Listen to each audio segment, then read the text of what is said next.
Hello and welcome to Too Stupid to Live, a podcast that reviews romance novels $5 and under. I'm your host, Becky Feldman, and what's that? Oh, the doctor is in. Yes, today we are reviewing a medical romance. And in my very medical, very smart opinion of medicine, today's book that we are reviewing, I believe, medically, is the perfect prescription if you love an enemies to lovers romance novel. Today, we are reviewing The Worst Guy by Kate Canterbary, which is currently $4.99. Now, before we get into a stimulating examination of the book, let me introduce today's guest. Torry, the host of the pop culture podcast Ready to Be Petty, is back, and she is here not only to review The Worst Guy, but also to promote her new romance podcast, Ready to Be Romanced. So if you need to supplement your roster of romance podcasts for your ears, I highly recommend you check out the show. I just recorded an episode, and I had so much fun. So, without further ado, let's scrub up, folks, because it's a super fun episode of TSTL and it's about to begin. So, please enjoy the best review of The Worst Guy. Oh my god, Torry. I'm back. She's back, bitches. The petty girl is back. And I am truly ready, not to be annoying, but ready to be petty about this book. I have so much to say. Me too. And yes. But before we get to that, you have a podcast, Ready to Be Petty, where you discuss the petty things of the week. It is so fun, so enjoyable. Thank you. It's so petty, and people need to be petty more. I think I was talking with someone a few months ago about how someone was going through something hard and they were having a really good attitude, and it made us so mad because it's have a bad attitude. Totally. No, I feel that all the time. Also, it's just if you can be petty about the small things and then put your energy and patience and kindness and thoughtfulness into the tougher things, so it's let's talk shit about how a crow ate my muffin last week, and I was scared about birds for Birds are scary. Until now. Yeah, really. Beaks are they're so pointy. So I'm kind of I don't you don't know. I hear you. I'm now scared of birds, and I'm petty about it. But you started a new podcast you are a Ready to Be Petty podcast host, but you are also before that an avid romance reader, and you started a romance podcast. Makes sense. I did. It does. Yeah. I was joking with my therapist a few weeks ago because I was I turned my only other hobby into a capitalist venture. What else are you gonna do? I don't understand people who have hobbies who don't have a podcast about it. It just feels seriously. You do something just for fun. That makes no sense. No sense at all. But yeah, basically I was just reading a lot of books. And then I have friends in my life that I talk about them with now on the podcast, but I was just, I had a few friends to talk about the books with, but I was I need to talk more about this. I want to talk about the nitty gritty details. I really want to get into it. And, you can only exhaust your friends so much with of course. with the details. And, it's been so much fun getting to cover books that I've never read before or explore other genres, and really talk about the content of the books for sure, but how it made us feel and why romance is important, and all of that has been really fun too.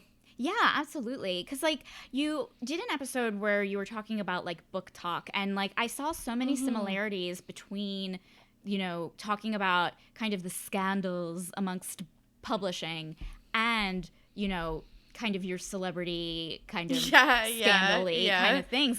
It's so interesting to see, it's two communities and we're all the same, and it's scandals are all the same, you know, depending on the community who thinks they're a scandal, if that makes any sense at all. No, it does. And like I thought back immediately. So I did an episode about like the rise of Colleen Hoover and basically the impact of book talk on the publishing industry with a publishing expert. And I was thinking immediately, like, did you watch the show Younger with Hilary Duff? Yeah, like I was like, I felt like her, like, and Sutton Foster, and just that there is so much like secrecy and juicy details and scandal and stuff in the publishing industry. So like, yeah, I'm obviously mostly we're doing like reviews and stuff like that, but like the industry as a whole is interesting. There's also like so many critical conversations that you need to have about the genre. Like it's just so multifaceted. So my love of romance is very similar to my love of pop culture and stuff, where it's like we can have fun, but we can also be like critical and like think about things. And then there's also like lots of juicy like intrigue. Sure. Absolutely. Yeah. So you started your podcast. What kind of like interesting conversations and topics have come up for you that you didn't expect before the romance podcast?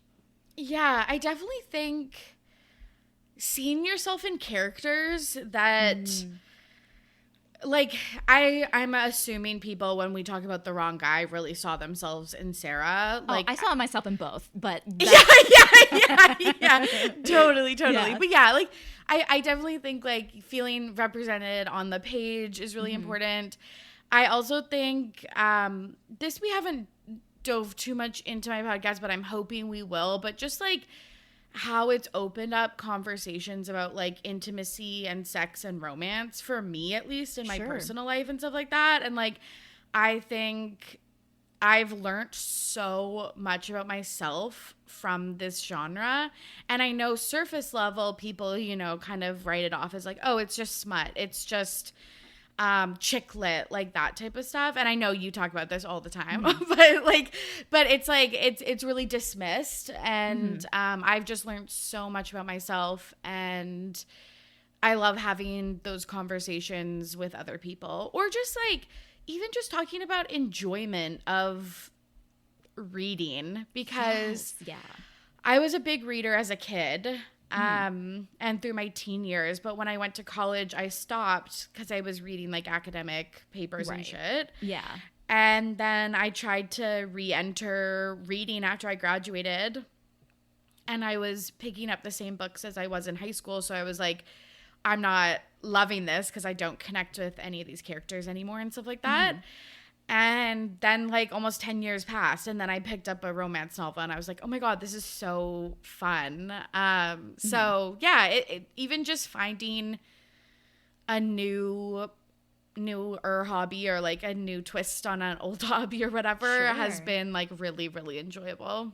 That's awesome. It's because I was listening to your episode today with the publishing expert, and like, you know, she was talking about like reading for pleasure and how you can read for pleasure. And I think like education is important, but I feel like reading is now, like, I think in our brains as we're growing up, reading is equated with school. And we think if we're going to read something, we're going to have a test on it. Or if we're going to read something, it has to be so we learn productive. Something. Yes, productive. That's it. Yes. Yeah. And it's like, oh, you forget like school's great, stay in school, kids, but like we're adults, you know. And it's like you can like read something unproductive, there's no test at the end, but I think we're so programmed to feel that way. Yeah, totally. I think that's another thing about my life post-pandemic, or whatever, like, you know, post-2020, that I've been thinking about a lot, is just like how a lot of times I didn't take a moment to enjoy something. And I feel like nowadays, like, I practice enjoyment so much more. Like, I'll make myself a nice coffee. I'll put on nice lighting and, like, ambient lighting, and, like, read a book or something like that, which is, like, truly something which seems so simple, but, like, it's something I, like, really didn't do. Yeah, I relate. Before. Yeah, I immediately relate. And if I was doing something, like, when I first started reading romance, I thought, like, this is something that's, like, just for me, blah, blah, blah. I didn't tell anyone, whatever. Yeah. I would say, and I would, like, if I read a romance any other time between, like, if it wasn't between, like, 10:30 p.m. to 11 p.m., then I felt guilty about, like, my life. Totally. 100. That's totally another piece of it. It's like, if you're not reading just moments before you fall asleep, like, you're, like, a lazy slob that, like, has no value in this world or whatever. Exactly. Like, that's not true. It's such a valid hobby. I'm so glad. Like, that's one of the benefits of book talk and stuff, because we were talking mostly, I feel like, about some of the negative impacts, but, like, definitely I feel like, not that we had to, like, normalize reading, but, like, I definitely think we normalized talking about reading and what we're reading, and not being embarrassed by it as much. Sure, and, yeah. Yeah. Because, like, there is something for everyone. I mean, there's something for everyone in the romance world, but there is something for everyone, like, writ large, you know? Like, like, it feels like, you know, yes, reading is a hobby, but, like, for me, I'm like, well, reading the subgenre is actually the hobby. Everyone reads, you know? It's like everyone goes to the store. You have stores you like, you know? And it's like, what do you like, you know? Absolutely. Yeah. So that's been, like, some unexpected benefits and stuff like that. Even just being more online in the community. Like, I hope to have a lot more of those, like, types of conversations. Cool. Well, I am excited to have one of those types of conversations now. So the book that we reviewed is The Worst Guy by Kate Canterbary. It is currently $4.99. So here's a synopsis that I wrote 5 minutes ago. Okay. Attention hospital staff, we got a code zing heating up between two rival colleagues. They need to get to the bone department stat. When hot and hot-headed Dr. Sebastian Stremmel and Dr. Sarah Shapiro get into an argument at work, they're required to attend the conflict resolution sessions together for 8 weeks. Their mutual resentment intensifies, but that's quite common when a story is diagnosed enemies to lovers. Additional symptoms include an increased amount of amazing sex, not being able to stop thinking about this increased amount of amazing sex, and a complete rupturing of the life you had planned. That's so good. You're good at this. Thank you. Again, anyone, $100,000 a year. That's all. That's my low rate for it. I will synopsisize your book. I love that.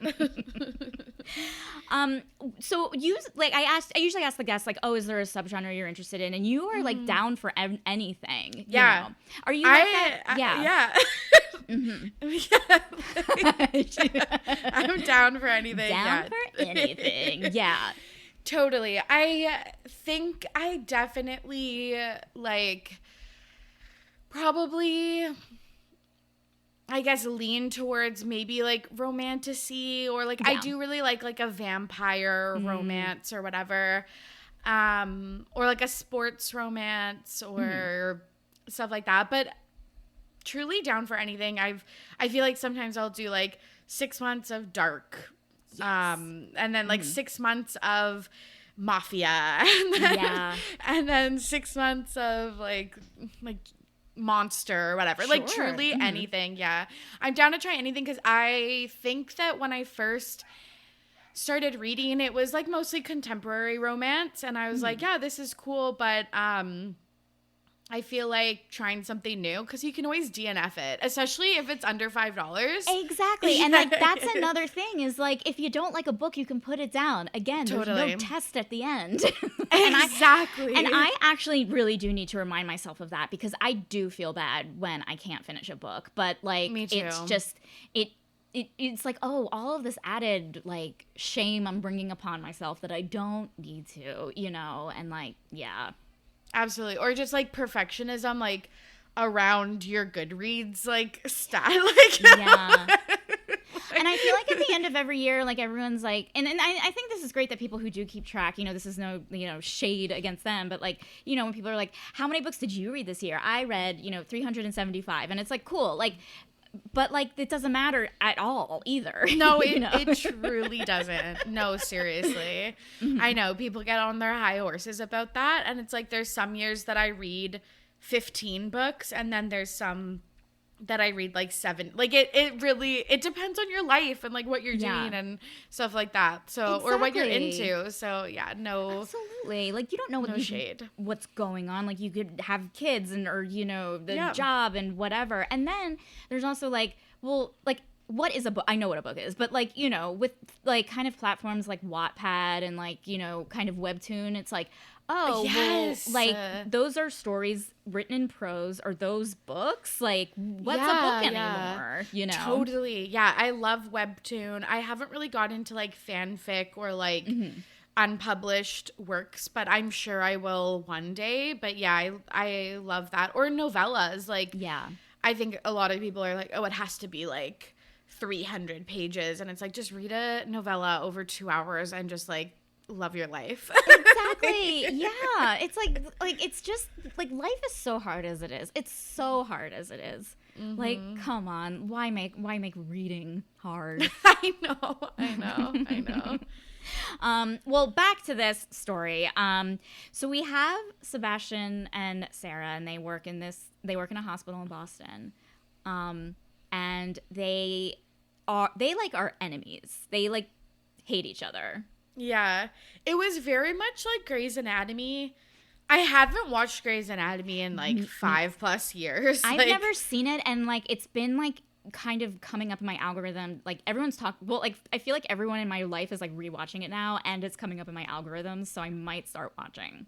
Yeah, because maybe it's its 20th season, maybe that's why. But like the first couple seasons of the show were truly like grade A television. But it really reminds me, and it isn't even like a specific character, but the like plastics.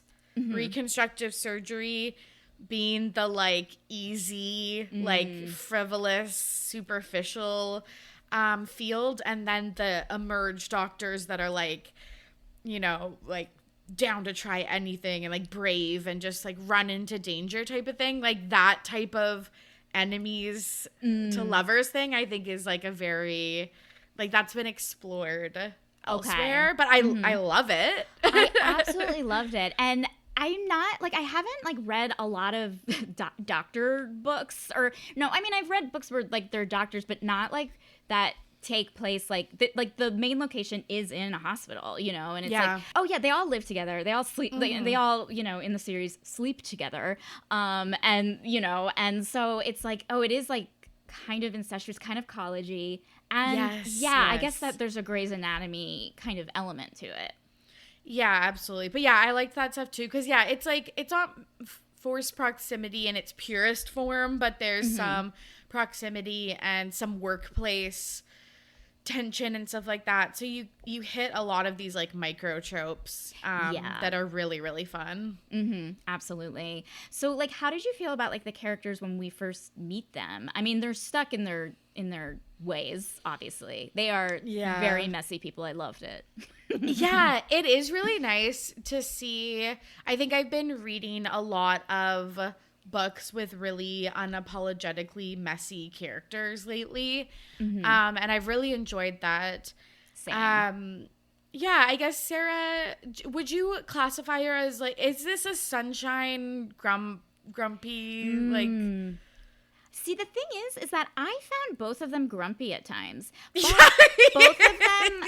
both of them also were sunshiny at times. Yes, because like he's excited for cheerleading and pizza, and then she's excited to like go to work and wear her cool shirts. But then sometimes she's like, "Oh, I hate people," and then he's like, "Oh, I hate this," and it's like you're both grumpy and sunshine.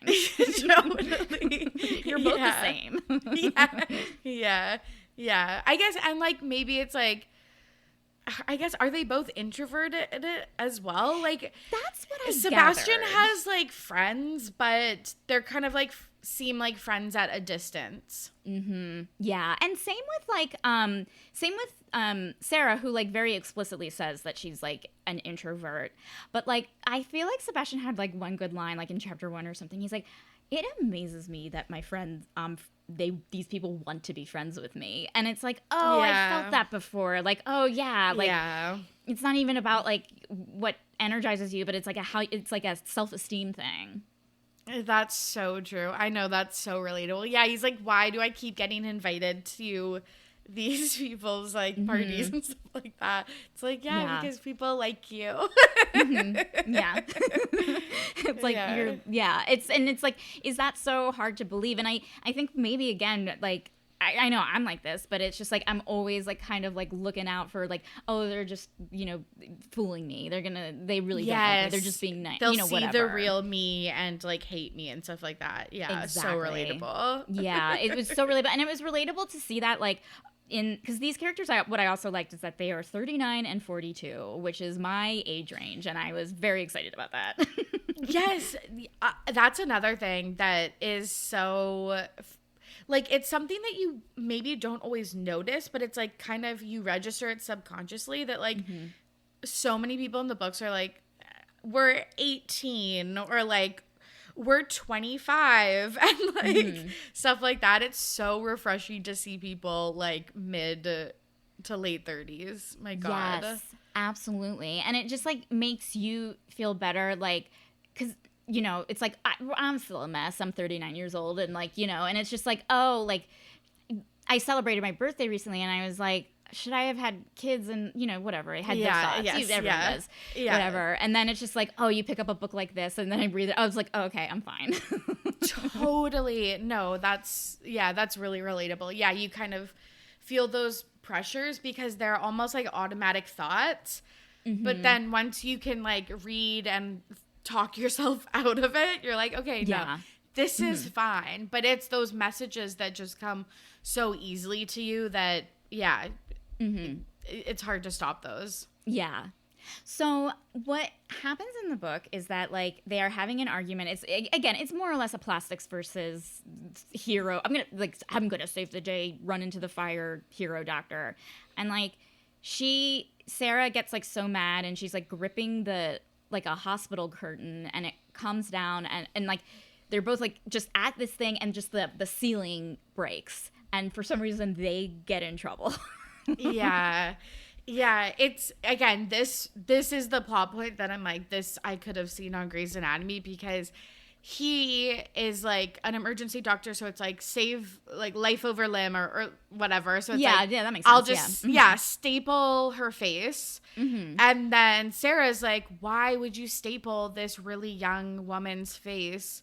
Now I have to like do a bunch of other stuff, but it's like you could have like sewed her up and it would have been way less, noticeable. And I thought actually I've never read is it Kate Canterbary? Yeah. It's spelled Canterbury, but I've been saying Canterbury because of Canterbury. I don't know. Canterbury Tales, same, like literally same. Yeah. But she, I think, did a really good job because there's like this scene, there's the kayaking scene. Like she's really good at like, writing these like really chaotic events because you can just see like you're gripping the curtain and then you like tug it and then the rails come down and stuff like that and it's a disaster. 100%. Like you're so right. You really felt the chaos in this book and you felt the chaos like going inside of their minds, like I mean one example is Sarah where she's recovering eating disorder but she still has gastrointestinal issues, still hung up over food, and you just hear her thoughts, whenever. Yeah, it was, which was relatable, and like I was like, oh, this is so fascinating. Like when you're recovering, you're still in recovery, Totally, so relatable. And I was thinking about this all the time. It's like maybe not repercussion, not consequences, like those aren't the right words, but like the long-term effects of something that may have happened when you were younger, but you still feel them now. And she has like really isolating gastro issues, which I feel like a lot of people will relate to that, where it's like, I don't want to go out in public. I don't want to eat with people. I don't want to wear tight clothing or like whatever it is. And how isolating that is because especially like we live in North America, it's like one of the main hobbies is like going out for drinks and dinner. She doesn't drink. Yeah. And stuff like that. And it's can be so isolating when that's like the main thing that people do after work and on the weekends and stuff like that. So yeah, I found all of that really relatable. Yeah, I agree. Like that, I feel like that's a conversation I've been having with so many people lately of just the stress of, you know, going to a bar, you know, and like having to like look at the menu beforehand and like, are you okay? You know, just going to a bar isn't as easy as it is for, you know, other people. And it's like it's sometimes hard to remember that.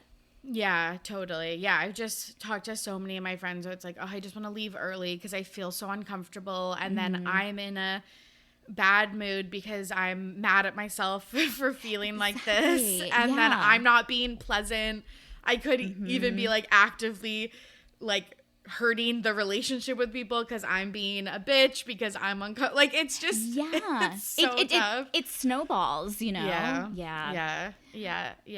Which is why both of them have such, you know, walls up because being vulnerable is tough and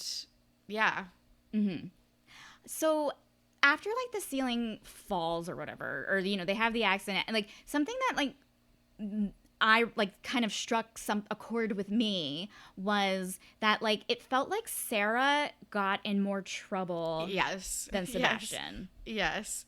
I mean, yeah. I think that's another piece of this was like kind of, it wasn't like a main driving point of the story, but yeah, it was definitely touched on that she was deemed like overreacting and kind of some of those words that women often, which I want to say also, she was completely right in the right about this. Like, she was right about everything. You know what I like realized today is that like, you know who's wrong? Whoever built the hospital. Like put in a good hospital. But like, what if it was a patient that was in there and they accidentally knocked it down? It's like, where's your building inspector? That's the real issue here. No, totally. Because it's like how it wasn't so heated that it was like violent or anything. It was really kind of like an accident, I would say. But yeah, she was completely right. He shouldn't have put staples in this girl's face.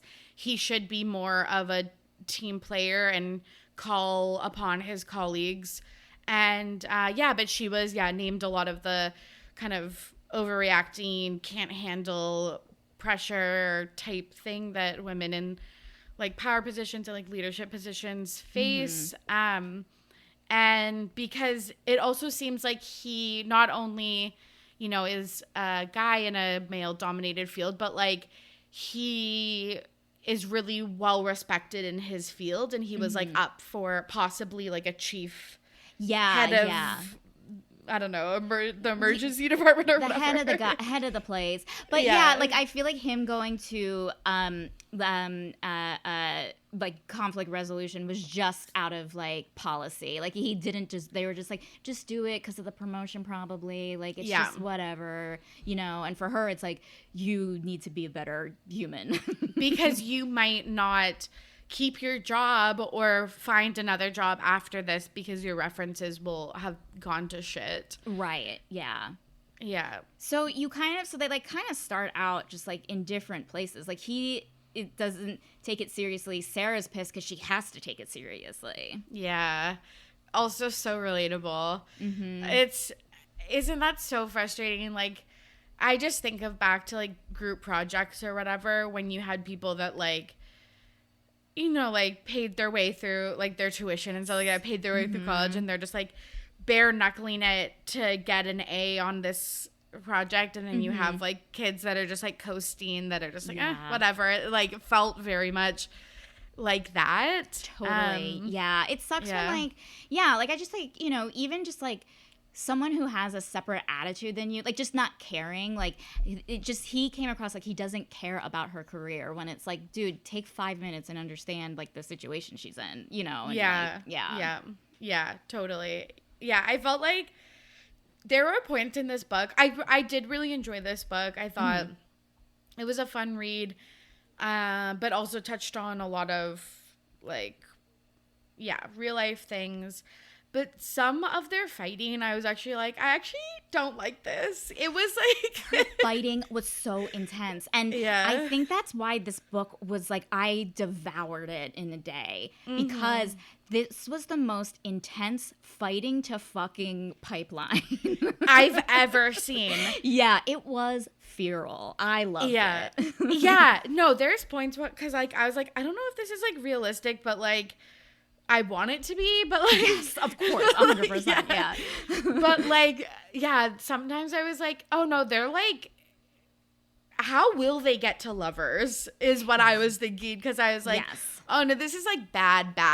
Like, yeah, it's like, it is like, I feel like when you're thinking that, like, it's like, okay, that is a sign of a good like enemies to lovers story, and I was thinking that, but it's so interesting because it's like, in these books, like in enemies to lovers tropes, I think like the foreplay is them actively trying to like get under the other person's skin. But as readers, we are all so subjective in what would get under our skin and what we're like, that's fine. And so you have it's kind of fun to see like everyone's different reactions to, no, him saying that to her stresses me out. Actually, I was more stressed out when that happened, you know? It is so subjective. No, that's so true, because I was like, for me, some of it was like a little bit, it seemed a little too below the belt.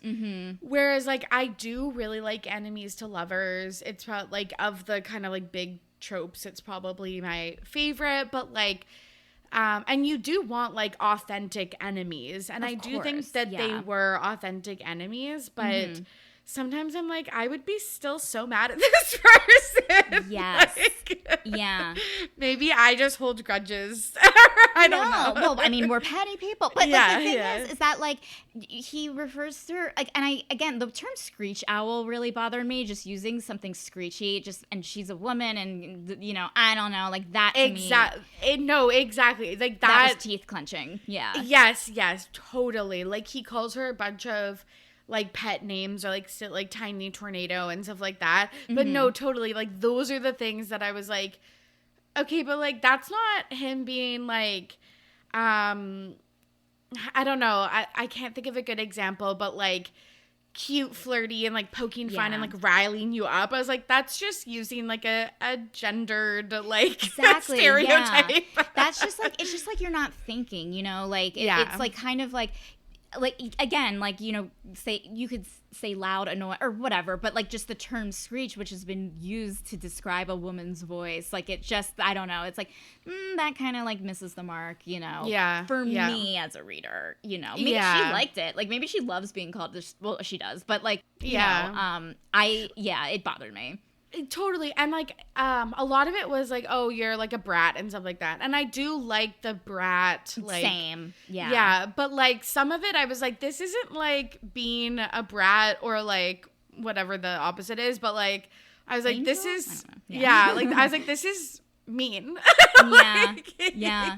Some of it is just mean. And, but what's so funny is that like, there are other people who are like, I didn't think it was that bad, and it's like totally they kind of just like leave each other, you know, like there's no after kind of care when they have sex, you know, like for a while, you know, like, and it was like that I enjoyed, but it also was like got me thinking, well, how is the two lovers I mean, I know they're fucking, but like, how is the two lovers part gonna happen? Because they were just going, like, they, you know, would have their conflict resolution thing, and then at the end of the day, they would just be so heated that they would, like, full-on fuck. And then, like, he would just, like, leave. And then it was, like, back to one, you know? Totally.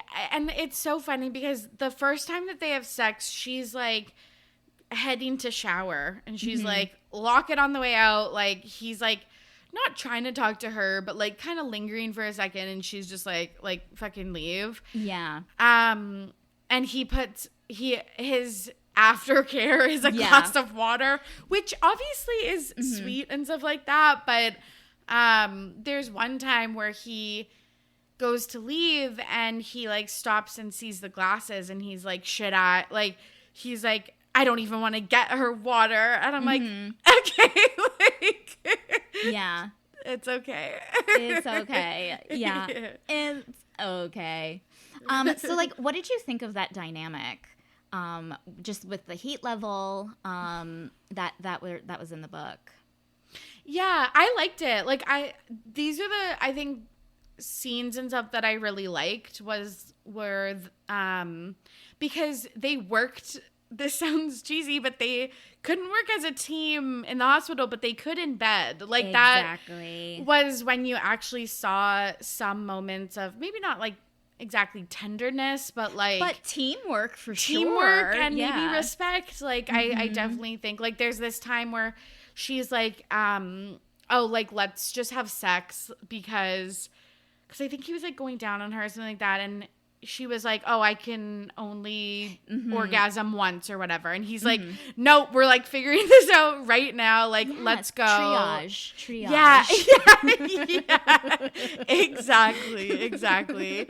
Yeah. So I liked that. Like the kernels of something else and the mystery around what will happen, because we see these little bits of, or like when they're in their couples counseling. It sounds like it really does seem like couples counseling. Yeah, it really does. And does he take the raisins out of her trail mix? Yeah. So it's like those little tiny moments keep me going because I can see the end game, I guess. Absolutely. Yeah. Like you kind of see like the things that annoy him so much. Like he's annoyed that she's not eating her raisins, which like, you know, and he's like, oh, just take them out, you know, and it's like, well, that's what their rest of life is going to be like. That's awesome, you know? Yeah. And I just like loved that, like, you know how like sometimes like the little things that someone does to annoy you is like only annoying because it's them doing it. Like I feel like if he had any other buddy that was like, I don't need the raisins, he like wouldn't think twice.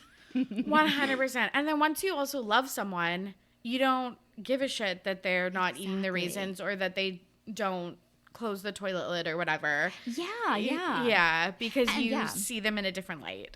Exactly. And it just like reminded me, and like, you know, at that part in the book, like it just reminded me like, there, you know how there's those people who always have something to say about, and something negative to say about something, like, or just like they always think that we're all like waiting for their commentary, you know, like he will like gladly talk about how much he hates Boston, but he lives there, you know.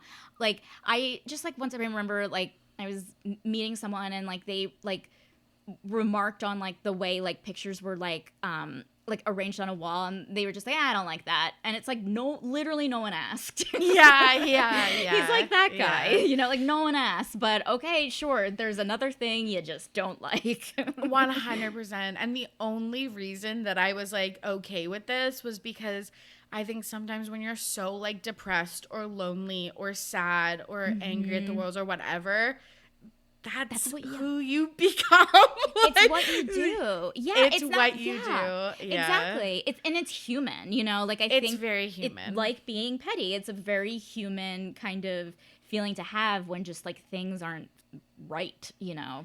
Totally. And reading that, I empathize, but when just like you are experiencing it in real life, instead of being like, oh, I wonder what's going on with them, they seem a little agitated, I'm like, oh my God, you're so annoying, or like, you're so negative. Yeah, because it's like so hard in the moment. You just think everyone is after you. And clearly these two, how would they not think that? They both got each other in trouble and or are making them do something they don't want to do, you know? So they're probably blaming the other person. Yeah, and they made so many assumptions about each other, like because she doesn't eat with the group because of her ED, like previous ED stuff.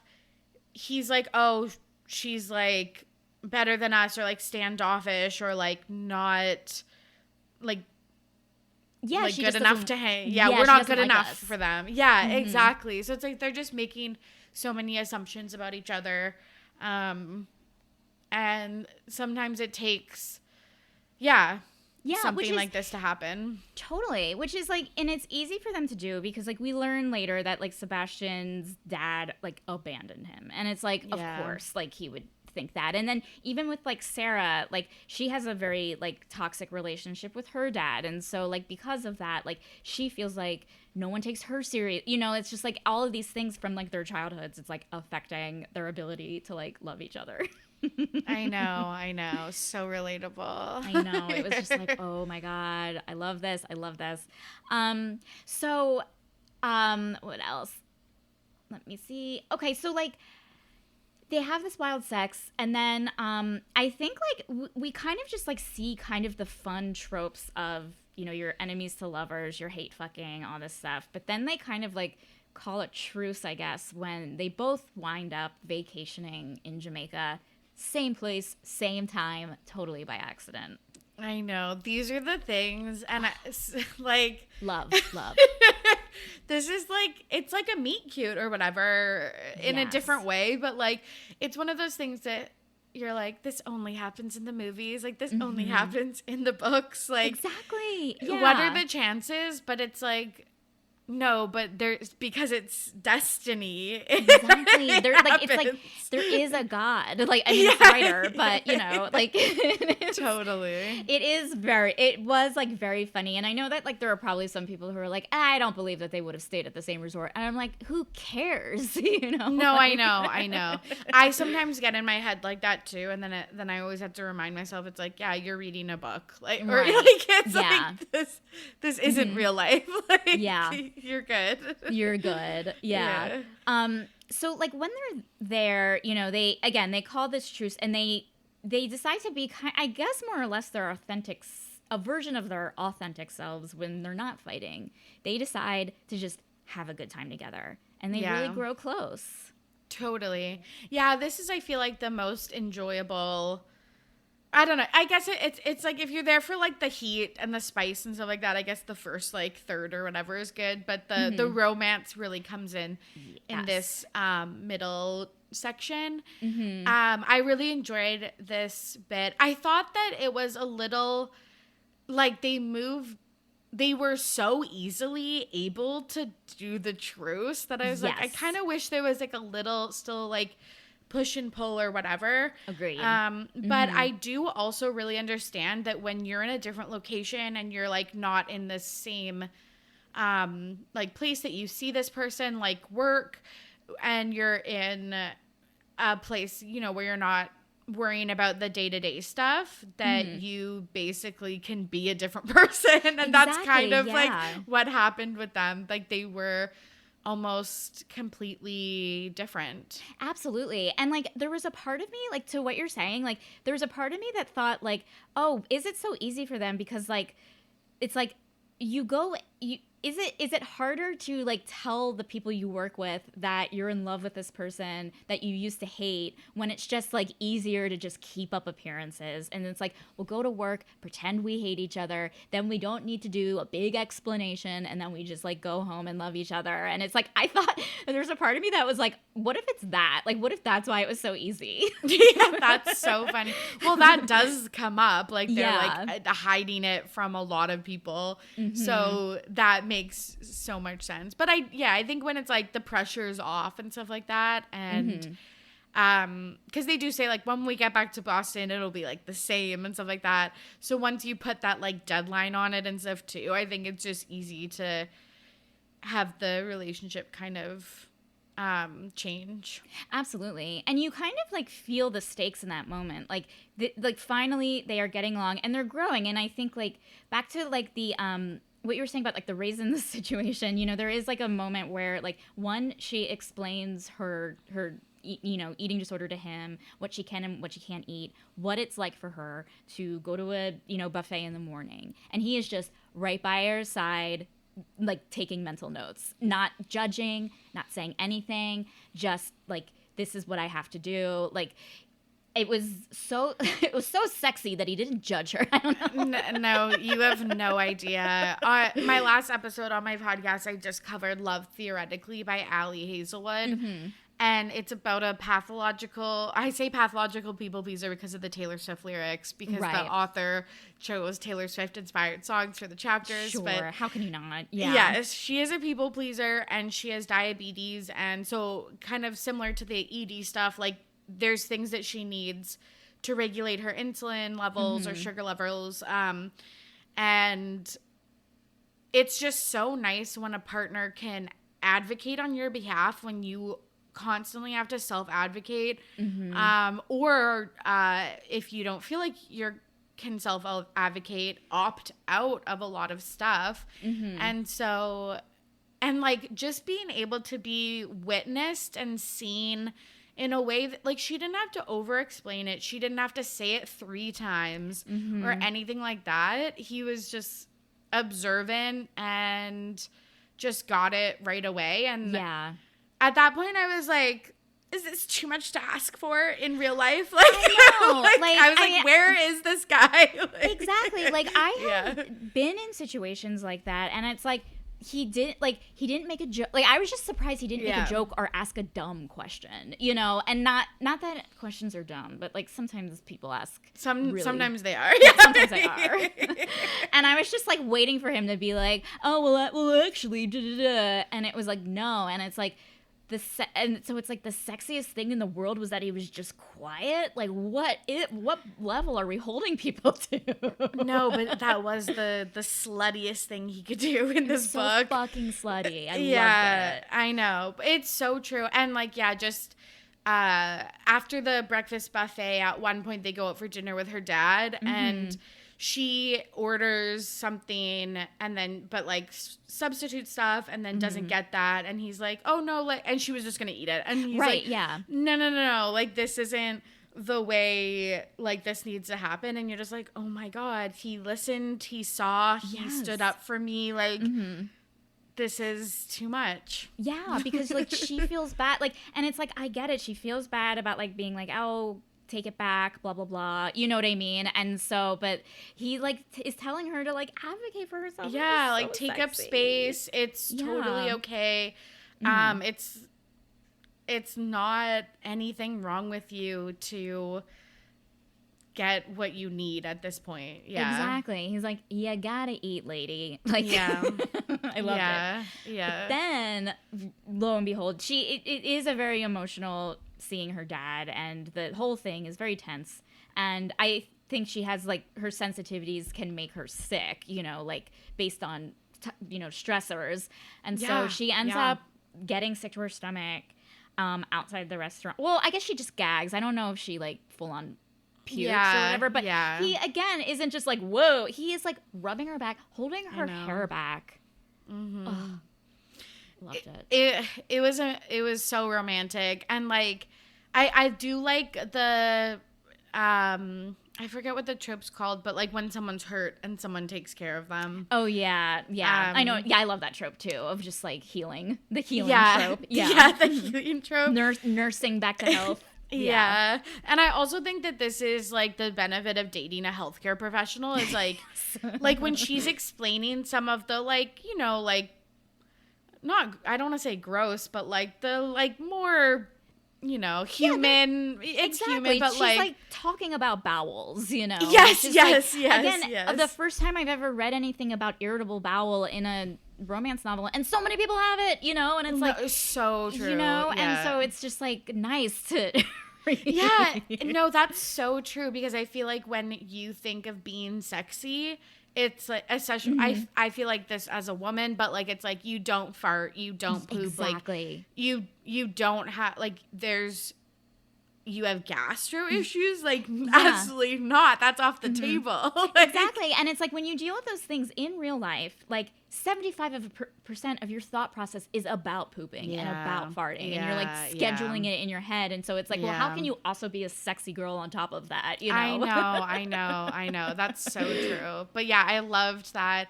Yeah, but I think it's like he doesn't get grossed out because he's seen it all. He's seen it all as a doctor. So I'm like, yeah, medical field that has an upside. Exactly. Yeah. And I think like in, you know, just like from my experience, just, you know, dealing with doctors who dismiss women, you know, and like, not that I would ever expect that in this type of book, but like, you know, it was just nice to like, you know, you just because of my experience, like kind of on edge. I'm like, is he going to say something stupid? Is he going to like say that's not real or whatever? He doesn't. And it's like, oh my God, he like I was like stunned. I was like, he just like listened to her. This is stunning. I know.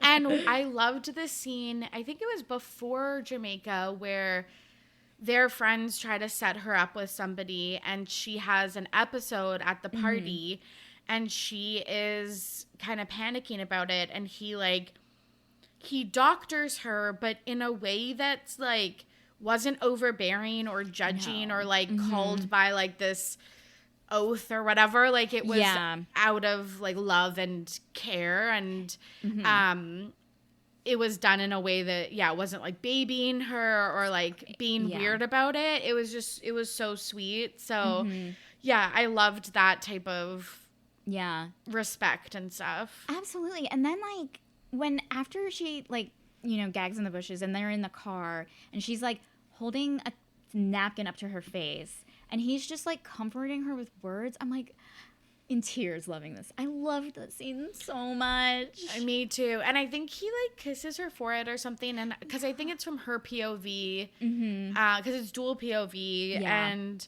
I think she's like, he like kissed my forehead and it was like clammy and sweaty and gross, and it's like yeah, but he doesn't care because he loves you.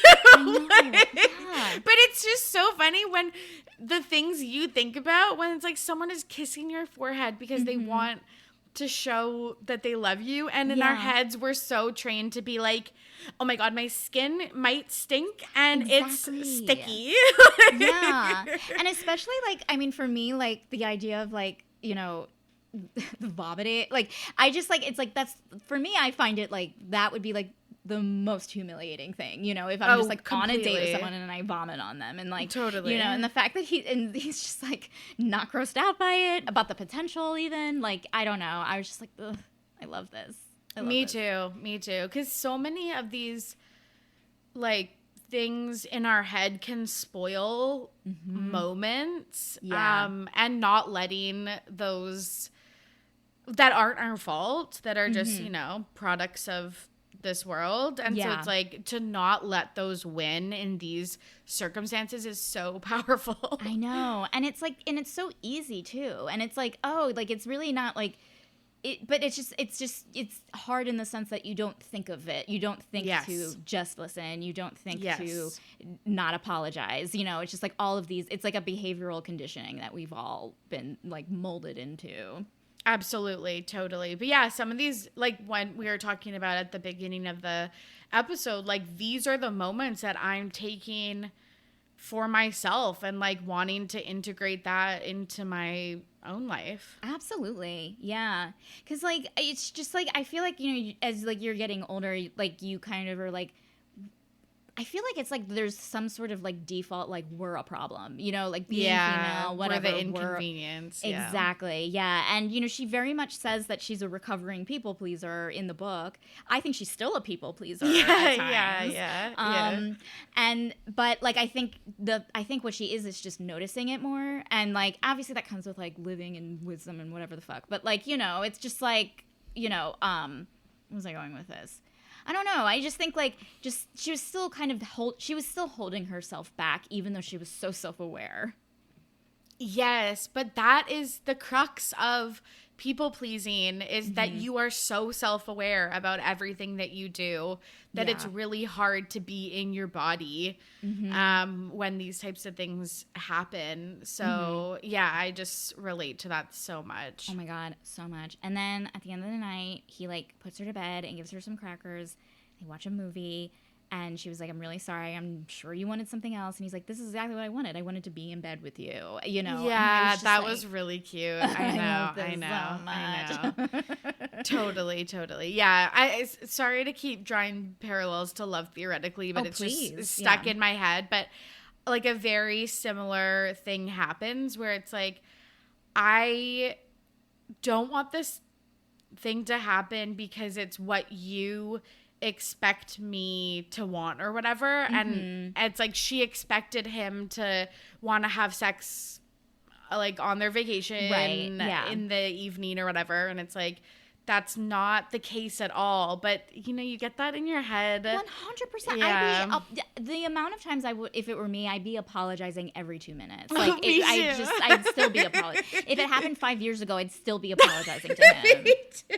about that one night. Me too.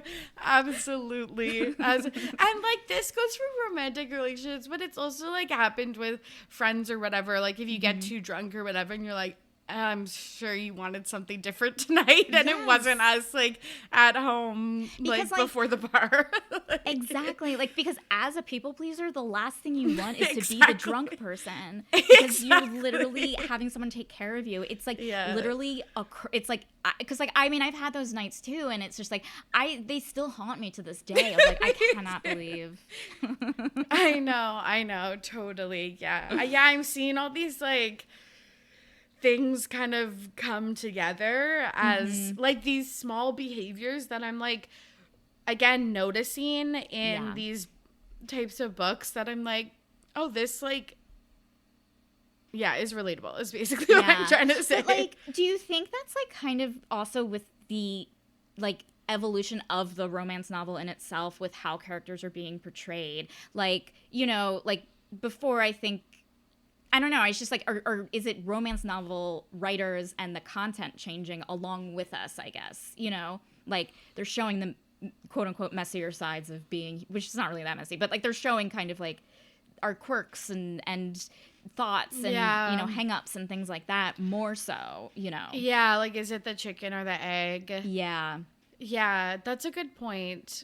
I don't know. What do you think? Because sometimes I think it's like because modern, like I think, you know, this era of like the 2020s or whatever, we have seen a lot of strides in like just being more authentic. Like I think that's like another benefit of TikTok is like seeing people versus like a very curated Instagram and then being open and honest about a lot more stuff about like with mental health stuff and physical health, like just a lot more feelings I feel like are happening in like a more public space and stuff like that. So and maybe less emphasis on like this perfect idea of beauty and sexuality and stuff. I don't know. I don't know if it's a chicken or the egg or or it's like just this both kind of thing. I mean, you know, it's like looking back at like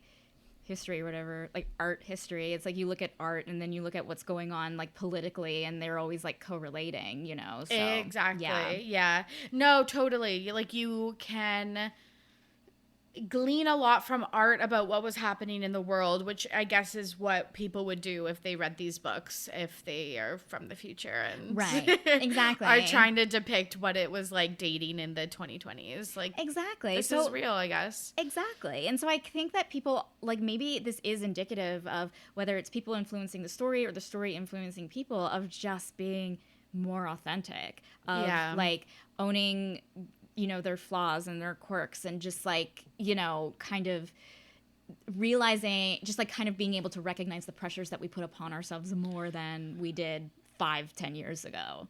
Totally. And I think there's just such a conversation about like representation in books and in other media that it's like we weren't seeing it, so I'm gonna write it and I'm gonna put myself in the book or whatever, and these are things that I struggle with or whatever or live with, and so I want other people to see that. And because so much of the romance genre is like the flaws aren't, or like the hang-ups of the characters aren't relatable like this, like, or you don't see them throwing up or like, I don't know, having messiness in this way. Or like thinking about the fear of shitting your pants. Like she like will say something and she's like, I'm scared this is gonna make me shit my pants. And I have that thought literally 20 times a day. And I was like way blown too away. Often. 100%. I'm Jewish, so we always have that thought. But like that's the thing. No, I feel like it's yeah, it's like that, and it's like, and you can still have a fulfilling sex life and be loved and stuff like that. And yeah, I guess that just wasn't the conversation a few years ago. No, and like I feel like I was kind of like molded to kind of keep that kind of stuff to yourself. Like, you're on your period, keep it to yourself. And there's, you know, period sex in here. You have to shit, like, keep it to yourself. Like, you know, like, don't show anyone how, like, physically and emotionally messy you are. No, that's so true. I know. Because in previous and like other books, like, it's like, yeah, they wouldn't get their period in the book, or they would, but it's like, they don't have sex, or they don't talk about it, or it's like avoided or whatever. Totally. I think that's also a doctor thing as well. It's like, because I have a sister who's a doctor and my other sister's a nurse. So I'm like, oh my God, like, look at what happened, or like, this is so embarrassing, but I have like this, like acid reflux right now or whatever. And they're like, okay, I like stuck my finger up some guy's ass today. Like, no, like, and I'll do it again tomorrow. Like, right, yeah. Like, my sister-in-law's a nurse practitioner, and like, I'll like send her like, look at this mark on my leg, you know, and she's like, go away. Like, yeah, I do that all the time. Honestly, for a girly that has like some health anxiety, having them in the medical profession was the best thing that's ever happened to me. It's been like really nice. Like, when I when I get a cold sore, like, she could like prescribe me Valtrex, which is like so convenient. No, you know? literally.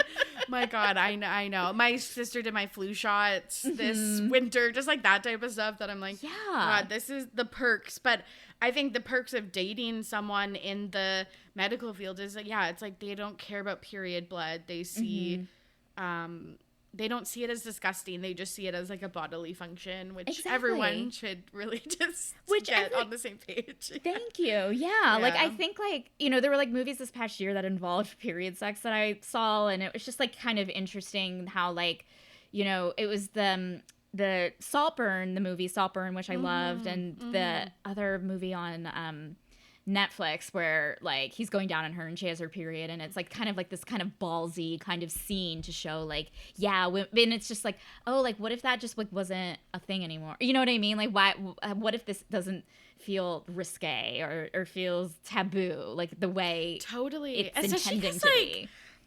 You're right, because it's like that happens in households everywhere, like across the world. Like it's so funny what is considered taboo. Totally. And then it's like, but it like, is what? Yeah. But it is. It is. And it's just like, I remember like, you know, going on dates with someone and then just freaking the fuck out when I had my period. I'm like, you know, texting my friends like, what do I do in this situation? I know. If, like, or just being like, oh, dateless week.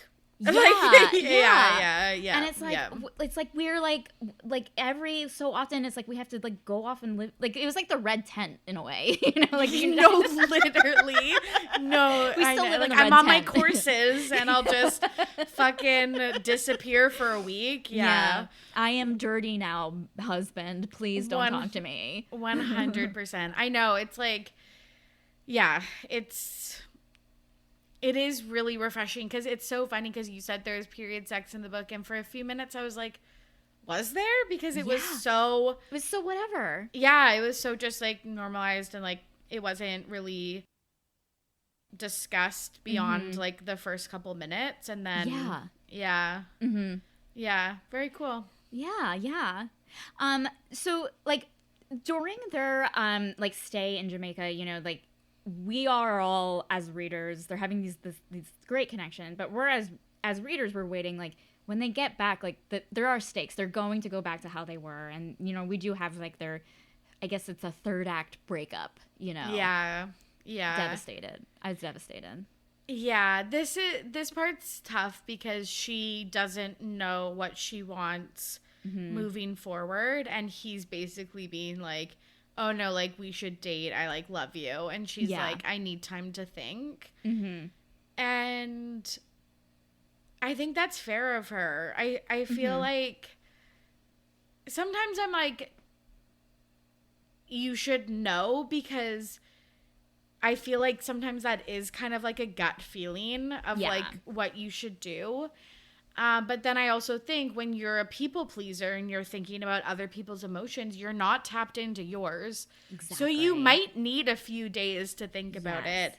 And I do think it's also logical for you to be like, yeah, this was good, but we were on vacation. And vacation romances are a lot different Yeah, a than lot real different. life. Yeah.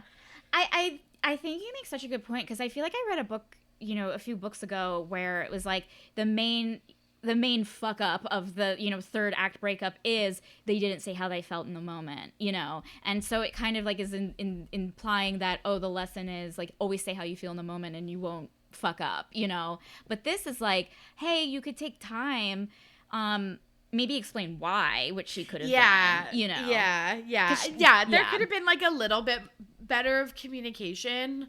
I think because, well, I think that was a good decision for her in the long run. I think, leaving your partner, it's not stonewalling per se, but like it is kind of like leaving them. I think I read this in a book somewhere, or like some type of relationship, whatever, self-help book or whatever, but it was like when you leave your partner with like this really big question mark about where you stand, it's like just not fair, I guess. Like that, 100%. Yeah. Yeah. And it's like when she explains why it took her some time, I was like, oh, now I get it, because she was just like, we were on a cycle, and I am used to cycles with like my eating, with my people pleasing, and I needed to just like get off our cycle of we go to conflict resolution and then we fuck, conflict resolution, then we fuck. I needed to like take a step away from it, and it's like, oh, she just, well, I mean, obviously we needed a story, but I'm like, she just sort of said that earlier, No, totally. Like, exactly. Like if because she says that in Boston. It's like if she had said that when they were leaving on the trip, that it was like, I really like you. I'm not questioning whether I like you or not. Yeah. That's for sure. But I'm just questioning, or not even questioning, but like I'm just considering what this will look like, because we've been on a cycle. Yeah. And then I feel like he would have been like, okay, yeah, that's so valid. See you in a week or whatever. Right. Yeah. And to be fair, though, I will say, he, at this point, knows about her eating disorder, knows that she's an anxious person. Like, I feel like, why is it fair of him to kind of, like, is it fair for him to be expecting an answer just knowing who she is and her history and how, like, her brain works? No, totally. It's interesting. I don't know. Yeah. I don't think he was, like, super pushy. I think he was like, I will give you time, but I'm hurt by the time piece. Because, like, he just went on a limb and was like, I love you. Like, you, if anything. Which was a little crazy. It was nuts. He says it in such a nuts way, and he's just like, no one will love you like I love you. And it's that's insane. I hated that. I hated that. But, like, yeah. He says it, and it's like, wow, you've really only actually known this person for, like, because they hadn't even finished their 8th session. So this is, like, under 2 months or whatever, which they've been working together for years, but, like, talking for, like, a few months. Yeah, and I'm just like, 3 days in a resort does not a relationship make. I mean, I know, obviously, this is, like, when you realize you fall in love. This is great. But, like, to drop that bomb, during this moment, like, timing, bro. I know. Yeah, I didn't like that. But I always think if this was real life, he probably would have said, like, I really like you. I want to date you. Will you be my girlfriend type thing? Yes. But this is a book and got a standalone, so we got to wrap it up. And we got to wrap it up. In this one, so the L bomb happens. He did it. Yeah. What I really liked is that, like, in the midst when they're back in Boston, he gets a migraine, which who doesn't get a migraine these days?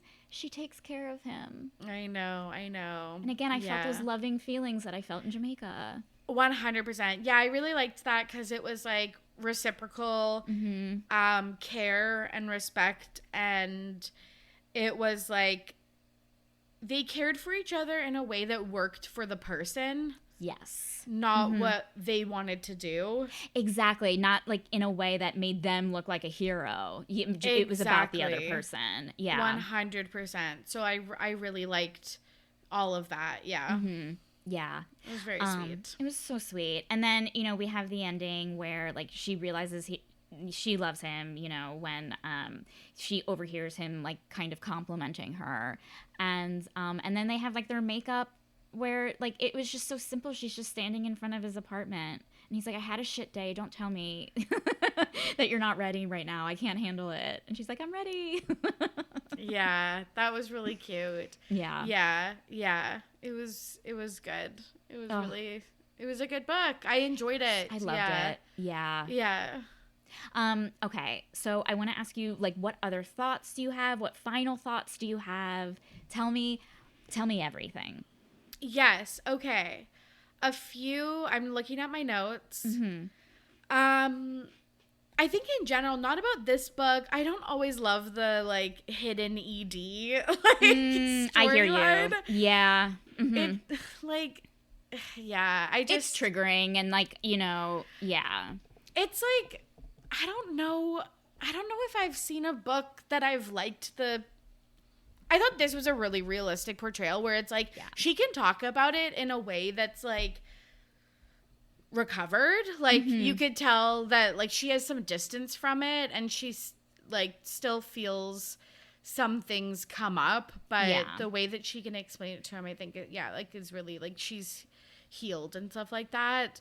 I just hate when that's like the kind of like catalyst. Yeah. Not that again that this was exactly using this as the catalyst, but yeah, but It's like to make her a more sympathetic character. It's like, oh, let's just like give her an eating disorder or something. Yeah, and like sometimes I guess that another thing is like these books make me start to feel sad because I'm just like the way that he responds is you can tell it's written by a woman. Yes. It's like you and I are like, this is exactly what we would want, or like similar to what we would want. Yeah. And like, I've just never witnessed that.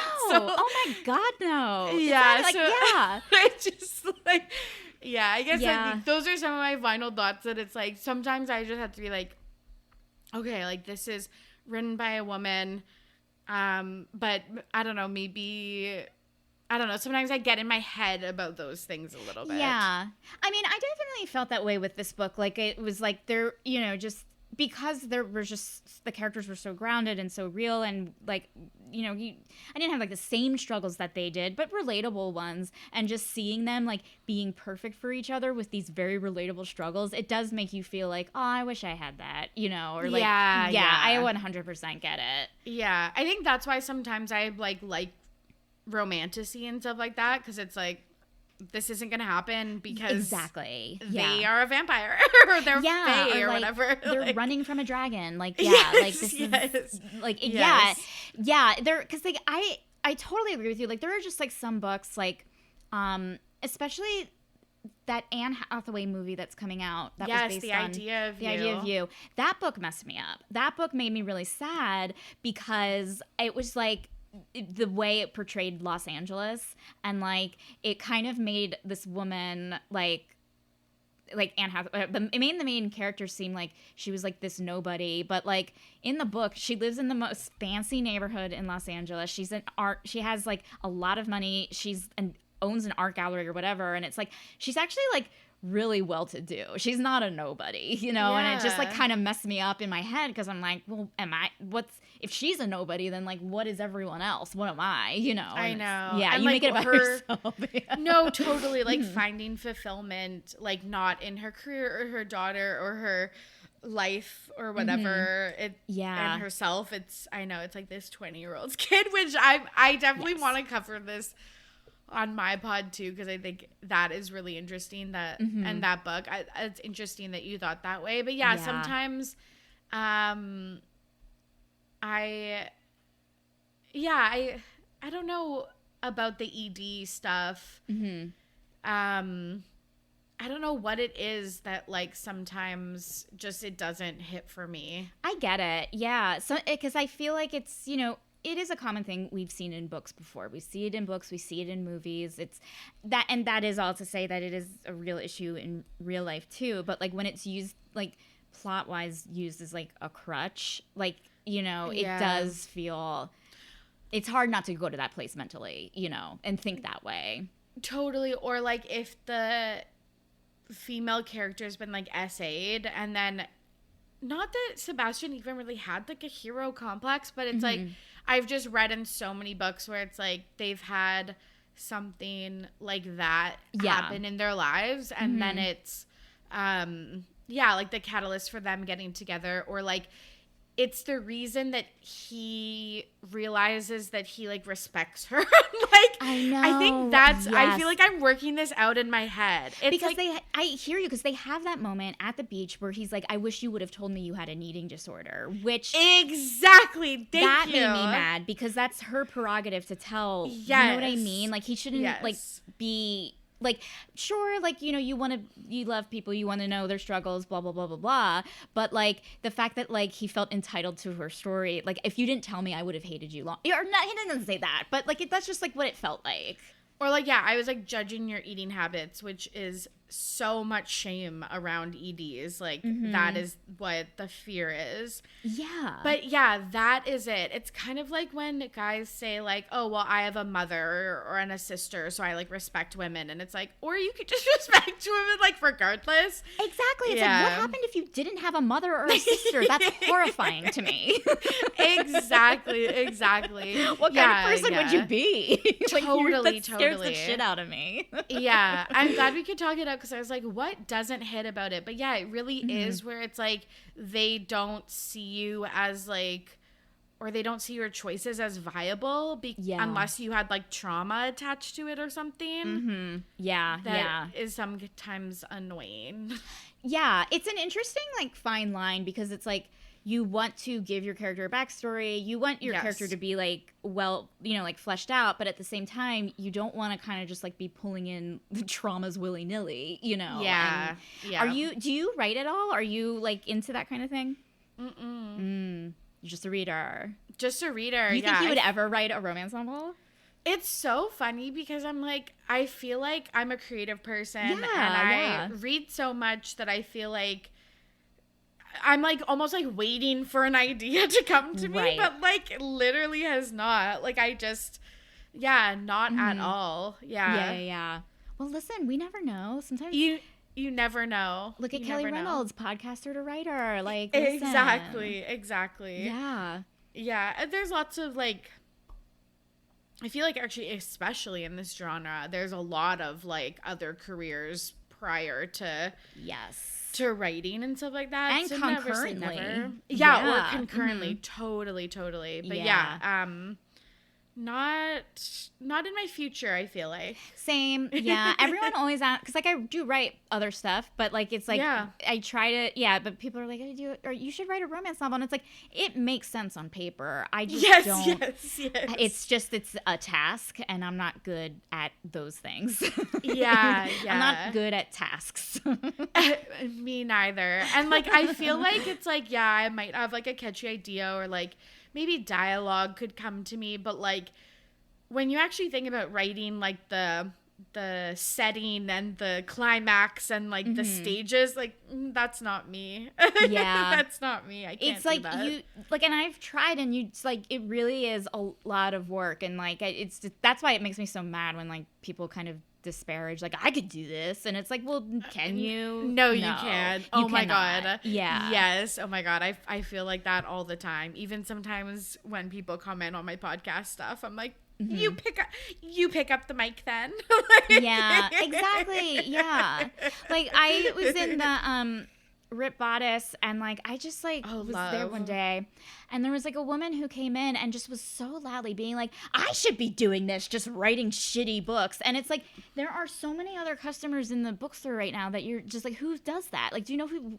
It's so rude. I mean, it made me mad because I was just like in a shitty mood that day, but like at the same time, it's like there are people who are working the registers who love this. There are people browsing, and it's like, where do you think you are, Totally. I was in Nashville this December, and I went to the Country Music Hall of Fame. This is my second Taylor Swift reference, but we were in the Taylor Swift section. Hey, listen, it's the time. It's the time, and this man walks in and he's like, I don't even know why she has this section in here. Like, she doesn't even write good music. And it's like, okay, then you write 13 hit albums. Exactly. And it's also like, no one asked you. Like who are these people just like walking around thinking we're all waiting for their opinion? I mean, Sebastian is one of them, but like, no, this would be Sebastian, like for sure. Yeah. But yeah, so no, funny. I hear you. Okay, so now I want to ask you for a rating. Okay, how many uneaten raisins do you give this book? 1 out of 5 uneaten raisins. You didn't like it. 5 out of 5 uneaten raisins is you loved it. I feel like, to be a little fancy McFencerton, I it. think I would give it like a 3.5. Okay, yeah. Not quite a 4, but I don't think it deserves a 3 either. So I'm going to give it a 3.5 uneaten raisins. Sure, you can take a bite into a raisin. I'll allow that. Yeah, that's a little, just a little off the top. Yeah. I think maybe just because of like where I was at, like emotionally when I was reading it, like it just like was exactly what I needed to read at the exact right moment. So I'm gonna give it 5 out of 5. I also give 5 out of 5 to everything, but it really just like I always want to qualify my ratings too. It's like, yeah, I am rarely giving over like a 3. I am brutal that way. It's good though. Like, and I feel like there are like other things where I can be like very critical about, like, oh, that's not good, but it's mainly like bagels. Like, totally. No, I like would recommend this book hands down. And yeah. again, last love theoretically reference, but like if you read that book and liked it and you haven't read this one, I think, or vice versa, I think they like fit hand in hand. I'm going to read Love Theoretically next because I have some reading time to myself now. Maybe that'll be the book I'll read. Because I started listening to your episode, so I was like, oh, maybe I should read it before I listen. Yeah. And I really think like this book is a really good like comparator. Like, you know those Instagram posts, it's like, if you liked this, read this. Yeah. I would definitely say that for these 2 books. Awesome. Well, I am so excited to get reading. Torry, thank you so much for returning to the show. This was so much fun. Thank you so much for having me. Remind us about your show, where we can find you, all of that stuff. Yeah, so I host Ready to Be Romance, a romance novel review podcast where we cover mainly the plot and discussion and then just like some fun internet research about the author and the reception of the book and stuff like that. It's very vibes only. We're not those girlies that are like doing all the theories about what's happening in the next book, or like we're not trying to solve the riddles or like whatever. We are there for the vibes. I hear it. I love it. Yeah, and you can find Ready to Be Romanced at all podcast platforms. And I also host another podcast that Becky has been on. Loved that once or twice. Yeah, it's so fun. It's called Ready to Be Petty, and I cover pop culture, reality TV, and celebrity gossip. So you can find me on either of those. And Becky is going to be on my pod covering the Honeymooners at the end of April. So I'm really looking forward to that. Yeah, I'm so excited. I want to say I did see that you had Ice Planet Barbarians, and I've covered that book too many times. So I just want to say that was my first trip. But then I was like, I heard Honeymooners was good. So I was like, let's do that one, Becky. Don't get nuts about aliens.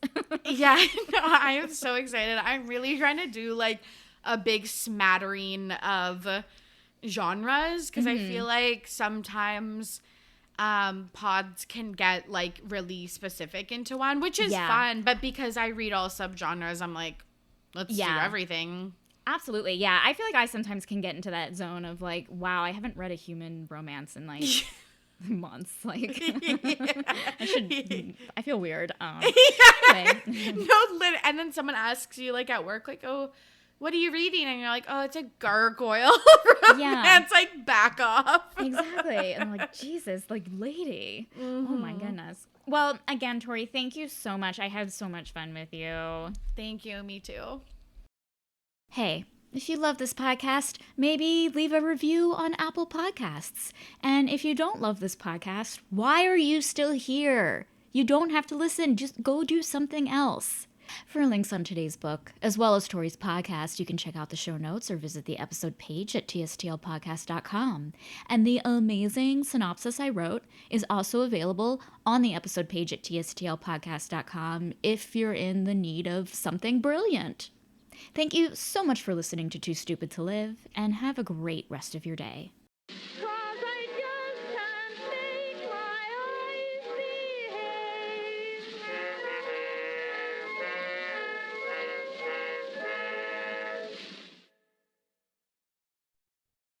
Menopausal and perimenopausal women, listen up. It's time to take control of your health and comfort, and Winona is here to help. Winona is a telemedicine company for menopause care who believes that your symptoms are real, important, and deserve to be taken seriously. And for many women, this starts with hormone replacement therapy. Winona's HRT is made with plant-based, bioidentical hormones rather than synthetic ones, so it better aligns with your body to offer relief from hot flashes, weight gain, and other uncomfortable symptoms. 80% of women who use Winona find relief within just 90 days. So, what are you waiting for? Get started today.